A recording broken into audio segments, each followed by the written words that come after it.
Hi all അസ്സലാമു അലൈക്കും. അപ്പോൾ ഇന്നത്തെ വീഡിയോ എന്ന് പറയുന്നത് നല്ല മഷ്റൂം വറവാണ്. അപ്പോൾ അതിന് വേണ്ടിയിട്ട് മഷ്റൂമൊക്കെ ക്ലീനാക്കി കഴുകി വൃത്തിയാക്കി വെച്ചിട്ടുണ്ട്.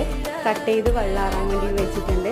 അപ്പോൾ അതിന് വേണ്ടിയിട്ട് സവാള ചെറുതായി ചോപ്പ് ചെയ്തെടുത്തത്, 2-3 ചെറിയുള്ളി, പച്ചമുളക് 2 കറിവേപ്പില, 2 പച്ചമുളക്. അപ്പോൾ ഇതിന് വേണ്ടിയിട്ട് ഒരു അരവും കൂടി ആവശ്യമുണ്ട്. 2 പിടി തേങ്ങ, അതിലേക്ക് മഞ്ഞൾപ്പൊടി, ഒരു 1/4 സ്പൂൺ മുളക് പൊടി, 2 വെളുത്തുള്ളി, ഇതൊക്കെ ഇട്ടിട്ട് ഒന്ന് ഒതുക്കിയെടുക്കുക. ഒരു കടായിലേക്ക് ഓയിൽ ഒഴിക്കുക, കടുക് പൊട്ടിക്കുക, വറ്റൽമുളക്, കറിവേപ്പില, സവാള, പച്ചമുളക്, കറിവേപ്പില ഇതൊക്കെ ഇട്ടിട്ട് ഒന്ന് വഴറ്റിയെടുക്കുക. അതിലേക്ക് ആവശ്യത്തിന് ഉപ്പും പിന്നെ നമ്മൾ കട്ട് ചെയ്ത് വെച്ചിട്ടുള്ള നമ്മൾ മഷ്റൂമും കൂടി ചെറിയ ഫ്ലെയിമിൽ അടച്ചു വെച്ച് വേവിക്കുക.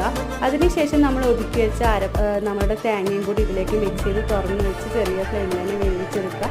ഇതുപോലെ റൗണ്ട് സ്ഥലമാക്കിയിട്ട് അതിലേക്ക് 2 മുട്ട, ആവശ്യത്തിന് അതിൻ്റെ മേൽ ഉപ്പും കുരുമുളകും ഇട്ട് കൊടുക്കുക. ഇത് വെന്തതിന് ശേഷം മാത്രം ഒന്ന് മിക്സ് ചെയ്യുക, അല്ലെങ്കിൽ മൊത്തത്തിലൊന്ന് അളിഞ്ഞു പോകും. അപ്പോൾ ഇതുപോലെ ഇളക്കി കൊടുത്ത് നല്ല ടേസ്റ്റാണ്. നല്ല